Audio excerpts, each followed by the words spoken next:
Bismillahirrahmanirrahim. Assalamualaikum warahmatullahi wabarakatuh.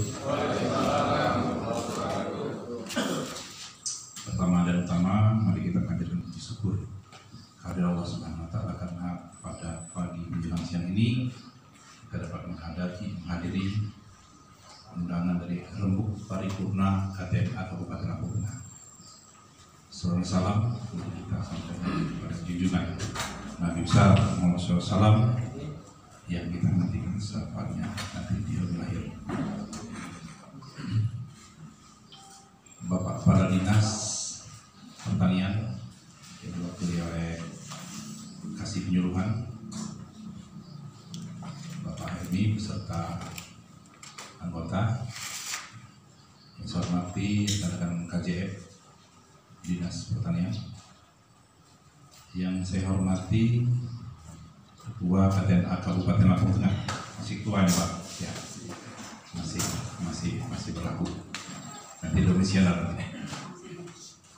Yang saya hormati, yang saya banggakan, Ketua KTNA Kecamatan se-Kabupaten Lampung Tengah. Yang saya hormati para undangan, rekan-rekan sekalian sempat hadir pada pagi ini. Bapak Ibu sekalian saya hormati, pertama saya menyampaikan permohonan maaf dari Bapak Hanan Arazak. Dia tidak bisa hadir karena masih di Jakarta sebagai anggota Komisi 4 DPR RI dan mewakilkan kepada saya Sekretaris KTN Provinsi Lampung untuk menghadiri Rembuk Paripurna ini. Rembuk Paripurna ini cukup penting Pak bagi keberlangsungan organisasi, karena setiap 5 tahun sekali dia akan mengabarkan kepada kita bahwa harus ada Rembuk Paripurna atau reorganisasi kamu. Karena apabila pada batas waktu yang tidak ditentukan oleh provinsi tidak mengadakan Rembuk Paripurna, teguran 1, 2, 3 akhirnya ditunjukkan caretaker untuk melaksanakan Rembuk Paripurna. Itu pun bukan berlaku untuk kabupaten, provinsi juga begitu. Jadi provinsi itu begitu. Di provinsi yang bandel sama nasional, ya begitu juga diperlakukan. Dan setiap Rembuk Paripurna dalam HDRT dan PO wajib diundang setingkat di atasnya. Artinya kalau kabupaten, ya Pak ya, provinsi harus hadir karena memastikan apakah proses itu berlaku sah dan hasilnya bisa diterima. Karena nanti akan di-SK-kan setingkat di atasnya, gitu. Nah, begitu juga provinsi. Waktu kita Rembuk Paripurna di Tanjung Balong, ada yang dari provinsi nasional hadir untuk memastikan bahwa proses itu jalan. Nah, jadi mungkin berbeda KTNA ini dari zaman di tahun 70-an ya Pak Helmi ya dengan sekarang. Karena kalau sejak 98 KTNA itu memformalkan dirinya selaku organisasi profesi yang independen. Jadi dia sudah ada aturan main.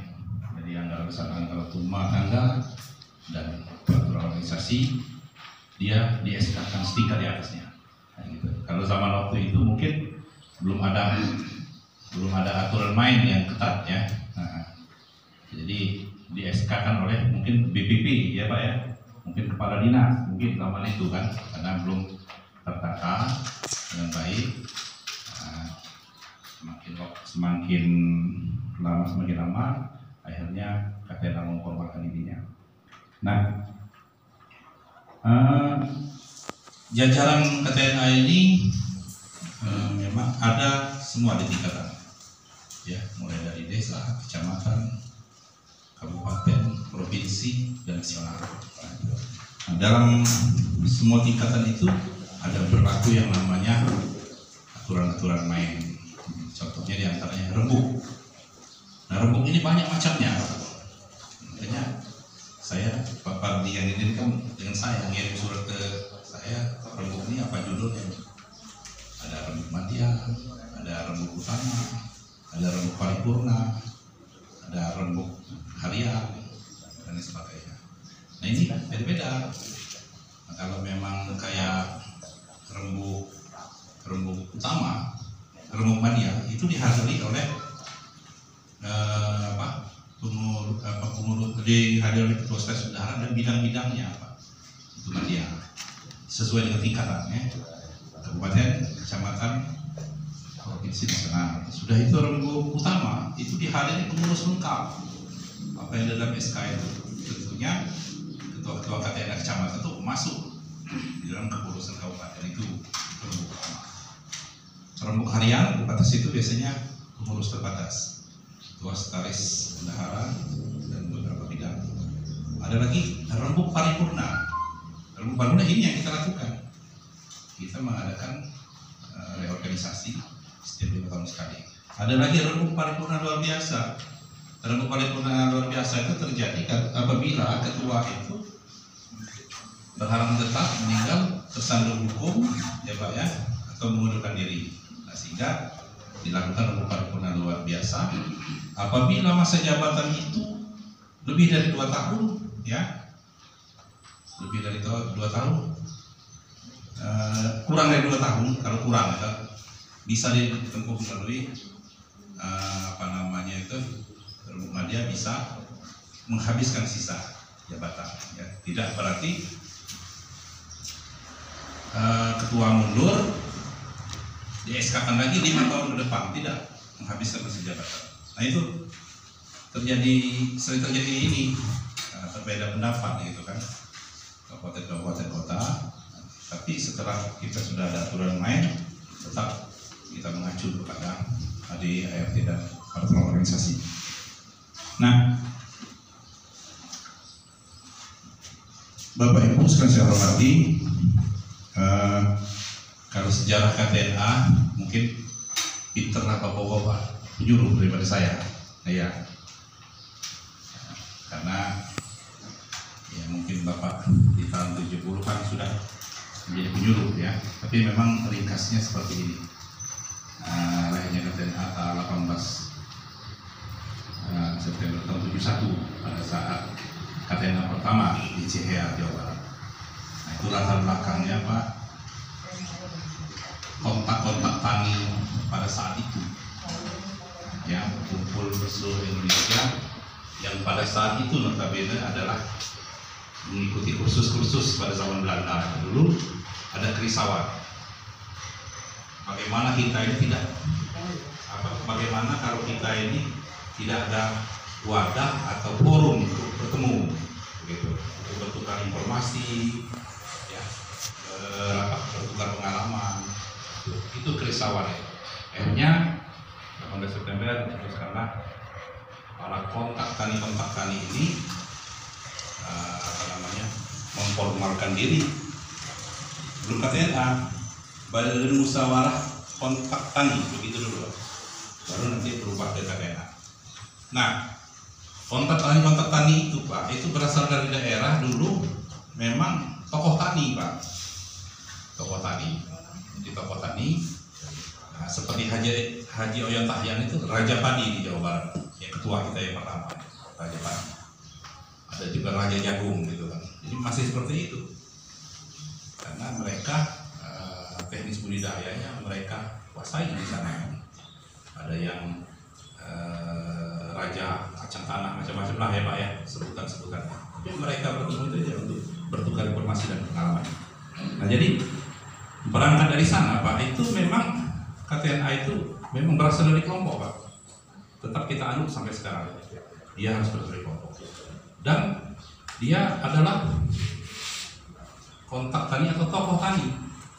Artinya orang itu yang menjadi, dia ditokohkan di sana karena menjadi panutan atas keberhasilannya dalam budidaya itu di on farm. Kita nih di KTNA ini mainnya di on farm Pak ya,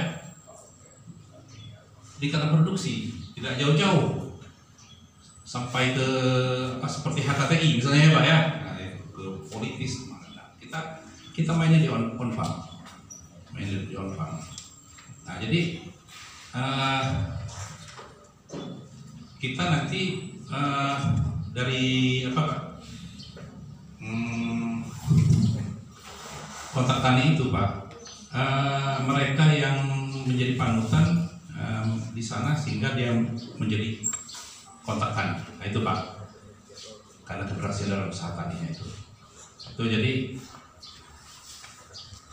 kira-kira orang-orang yang KTNA ini pertama orang yang berasal dari kelompok tani, yang kedua memang mereka adalah yang karena keberhasilan usaha tani, nah dia ditokohkan di sana. Nah ini mulai dari desa, kecamatan, kabupaten, provinsi secara berjenjang ya. Kalau di desa biasanya ketua KTNA desa itu adalah biasanya ketua Gapoktan ya Pak ya, karena dia memang tokoh di sana. Tapi rata-rata bisa saya katakan ketua Gapoktan itu ketua KTNA desa. Ketua KTNA desa ini sebenarnya di SK-kan oleh KTNA kecamatan Pak. Kawan-kawan di kecamatan mestinya membangun konsolidasi itu, nah itu proses dibangun dengan membina KTNA desa. Begitu juga KTNA kecamatan dibina di KTNA kecamatan atasannya adalah KTNA kabupaten. KTNA kecamatan disesuaikan oleh KTNA kabupaten provinsi dan selanjutnya. Nah, tradisi dari dulu bahwa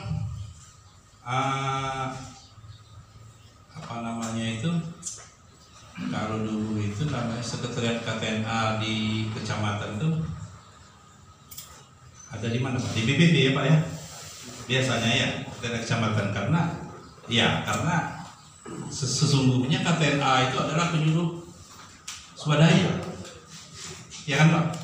Iya, penyuluh swadaya, dan dia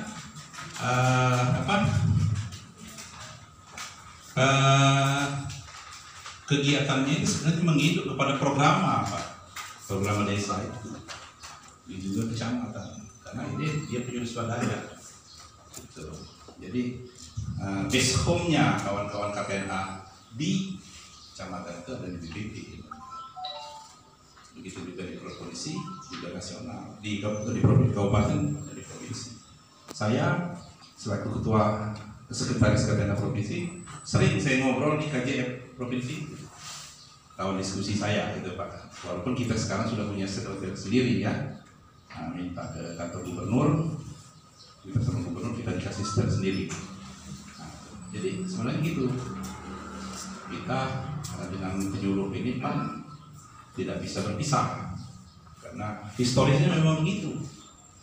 Tapi membedakannya ada penyuluh PNS, ada penyuluh swadaya ya Pak ya, sesuai dengan Undang-Undang Nomor 16 ya, masih berlaku itu Pak, masih ya. Bapak Ibu saya hormati, ini perlu saya sampaikan karena begini Pak, nanti harapan yang pengurus yang baru untuk memahami ADAR tidak PO ini, ya tidak salah salah persepsi, salah sebagainya lah gitu kan. Karena kita sudah sama mulai dari nasional, dari aturan mainnya sama tetap satu buku itulah. Nah, harapan saya nanti akan menghasilkan ketua KTNA kabupaten yang terbaik untuk Bapak sekalian. Versi Bapak tentunya nanti sudah ada aturan main tata tertib ya Pak ya, silakan. Kami provinsi tidak ada intervensi untuk mengawal proses, apakah sesuai dengan aturan yang ada. Nah, saya menyampaikan kepada Bapak Sarada ya, nanti kalau dia tidak bisa hadir pada kesempatan ini Pak, nanti di pengukuhan Pak pelatihan ya, nanti kan pasti dia hadir nanti itu dipikirkan setelah pembukaan ini nanti kapan untuk mengadakan pengukuhan atau pelatihan. Jadi jabatan pengurus yang baru ini baru beberapa bulan ini juga Pak ya, mulai dari Februari ya Pak ya, mulai Februari. Apapun yang dikerjakan sekarang ini walaupun terkendala dengan COVID-19 ya Pak ya, tapi sebenarnya apa yang dikeluhkan petani yang sifatnya menyangkut orang banyak selalu cepat direspon Pak. Contoh masalah hama tikus ya Pak ya, hama tikus. Nah kita ngobrol-ngobrol, akhirnya kita bagaimana caranya kayaknya di tempat lain yang namanya burung hantu itu cukup membantu untuk pencegahan pemberantasan tikus ini. Akhirnya kita ada perubahan namanya. Di Lampung Tengah ini banyak ini Pak. Ya, itu sudah masuk ke saya rekapitulasi dari ketua KPNK provinsi langsung ke Dirjen Pak. Jadi dalam pembicaraan menjadi Komisi 4 langsung ke Dirjen. Nah, itu sudah ada, pokoknya sudah masuk data dulu. Nanti kalau seandainya itu kenyataan di 2022, terpaksa buat proposal nih Pak. Ya, jadi kelompok tani yang sudah masuk rekapitulasi nanti membuat proposal Rubuha itu Pak. Ya, mungkin ya mau beruntung ya. Rubuha itu nanti apa namanya? Mungkin tata caranya mungkin masuk ke kelompok untuk membuat Rubuha itu. Sudah itu di Lampung Tengah. Tempoh hari ada masalah air irigasi ya, ya Pak. Ya, air irigasi. Artinya setelah minta dibagi air atau bagaimana? Tapi saya baca itu minta perpanjangan air. Ya. Waktu itu bicara dengan provinsi ya. Ya, itu maksud saya kan dibicarakan ngomong sama KPNK provinsi menjembataninya akhirnya di saya Pak Kaput ya. Nah itu Pak, salah satu itu fasilitasi yang sifatnya untuk orang banyak Pak akan cepat direspon dari provinsi. Karena sekarang ketua KPNK kita beda Pak, beda ya, dia punya kekuasaan ya Pak ya. Nah kita memanfaatkan kekuasaannya ini untuk kesejahteraan petani di provinsi Lampung. Nah, saya sudah panjang lebar tadi bicara, tapi secara umum Pak, syarat-syarat jadi ketua itu kalau saya sering itu kan ngomong itu adalah pertama harus dapat kumpul Pak, nggak ada di DRT Pak. Kalau dapur nggak kumpul susah. Gimana mengurusi orang banyak dapur nggak kumpul? Kira-kira Pak ya. Baik di kecamatan juga gitu. Saya perhatikan di kecamatan makan 4-5, tahu-tahu nggak ada duitnya, kerjaan ini akhirnya kendor Pak. Iya. Akhirnya lagi nggak mau lagi kan gitu. Nah ini syaratnya lapor kumpul Pak, nggak tertulis Pak. Yang kedua mau, mampu dan ada waktu. Mau, oke. Mampu itu ya banyak kemampuan manajerial, analisis ya Pak ya. Mampu, ada waktu. 3 ini berkaitan semua Pak. Walaupun mau, mampu nggak ada waktu nggak jalan Pak. Apa dikatakan Pak Pardi tadi kan? Walaupun nggak ada gajinya, tetap saja jalan, ya Pak ya gitu kan? Karena mau dan ada waktu tadi. Nah, itu Pak yang saya sering bicara ini Pak dalam setiap rembuk paripurna di kabupaten provinsi Lampung saya tekankan. Nah, tapi saya yakin lah kalau kawan-kawan yang sudah pernah di KTH ini tahu lah Pak ya. Nah, artinya satu nggak ada gajinya ya Pak ya, sudah itu dari mana gajinya ya buat sendiri Pak, kira-kira kan semuanya punya usaha. Makanya dia kata saya tadi dia tokoh tani itu ya karena dia punya usaha jadi panutan. Nah, gitu kira-kira ya Pak ya. Nah, baiklah Pak, ya saya sudah banyak panjang lebar ini. Nah, saya mengucapkan selamat rembuk paripurna KTNK Kabupaten Lampung Tengah. Semoga menghasilkan ketua kabupaten yang terbaik. Amin. Demikian yang dapat saya sampaikan. Mohon maaf kalau ada hal-hal yang kurang berkenan. Saya dengan wassalamualaikum warahmatullahi wabarakatuh.